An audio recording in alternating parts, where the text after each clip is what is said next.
प्रतिक्रिया आपण पाहिलेली आहे। त्यानंतर प्रसाद लाड आपल्या सोबत जोडले गेलेले आहेत। प्रसाद जी, आज घडलेल्या गोळीबाराच्या घटनेकडे तुम्ही कसं पाहता? निश्चितपणे या घटनेचा निषेधच करावा तेवढा कमी आहे। कुठल्याही प्रकारची गुंडगिरी मुंबई किंवा महाराष्ट्रात खपवली जाणार नाही हे निश्चित आहे। या घटनेच्या मागचं सत्यता काय, कारण काय? कारण दोघेही मित्रासारखे बोलताना दिसत होते आणि त्यानंतर मग काय झालं, याच्या मागे कोण आहे याची निश्चितपणे गृह खातं आणि पोलीस चौकशी करेल याची मला खात्री आहे। अभिषेक घोसाळकरांवरती झालेल्या गोळीबाराचा मी निषेध करतो, कारण ते आमचे मित्रही होते, आमच्याबरोबर मुंबई जिल्हा बँकेवर संचालक देखील होते। त्यामुळे अशा प्रकारच्या मुंबईत घटना होणार नाहीत यासाठी मुंबई पोलीस आयुक्त आणि मुंबईचे स्पेशल आयुक्त निश्चितपणे काळजी घेतील याची मला खात्री आहे। बरोबर आहे प्रसादजी, तुमच्या पहिल्या वाक्यातच या घटनेचा तुम्ही निषेध व्यक्त करताना दिसताय। मात्र जर ही दृश्य पाहिली तर विचलित करण्यासारखी आहे की एका बाजूला फेसबुक लाईव्ह गुण्यागोविंदानं सुरू असलेलं पाहायला मिळतं आणि दुसऱ्या क्षणी गोळ्या झाडल्या जातात।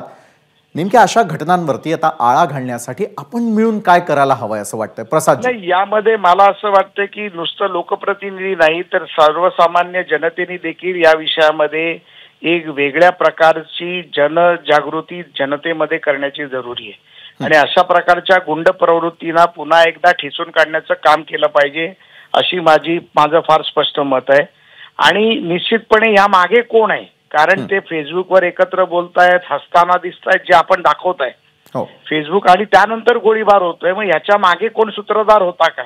आणि आपल्याकडून मिळालेल्या माहितीनुसार ज्यांनी गोळीबार केला, ज्या मॉरिस नावाच्या व्यक्तीने, त्यांनी देखील स्वतःला देखील गोळ्या घालून घेतल्या अशी माहिती आपण देत आहे। त्यामुळे आमच्याकडे अजून सत्यता आलेली नाहीये।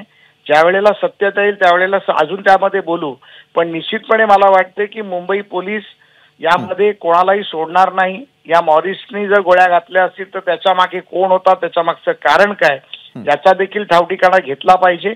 आणि निश्चितपणे एखाद्या लोकप्रतिनिधीवरती अशा प्रकारे हल्ला होणार असेल तर ते निषेधार्थ आहे। गृह खातं त्याची निश्चित दखल घेतली जाईल। बरोबर आहे प्रसादजी, तुम्ही संपूर्ण घटनेचा घटनाक्रम जो आहे तो जाणून घेण्यासाठी पोलिसांकडून देखील अपेक्षा ठेवताना दिसतात, पोलीस तपास करतीलही। मात्र प्रसादजी, एक प्रश्न विचारावासा वाटतो। विरोधक यावेळेला थेटपणे कायदा सुव्यवस्थेवरती प्रश्नचिन्ह उपस्थित करताना दिसतात, तर दुसरीकडे तुम्ही एका बाजूला राजकारण बाजूला सारून करुणा रुग्णालयाच्या बाहेर जसे त्यांचे शिवसैनिक जाऊन प्रकृतीची विचारपूस करताय, तसेच तुमचे देखील त्यांच्याशी चांगले संबंध असल्याचं तुम्ही म्हणालात की मैत्री देखील त्यांच्याशी होती। त्यांच्या तब्येतीविषयीचे काय अपडेट्स आपल्यापर्यंत पोहोचू शकलेत का प्रसादजी? आम्ही आमच्या काही कार्यकर्त्यांच्या माध्यमातून तिथे लोक पाठवलेली आहेत, परंतु अजून सत्य हॉस्पिटलमधून कळू शकलेलं नाहीये।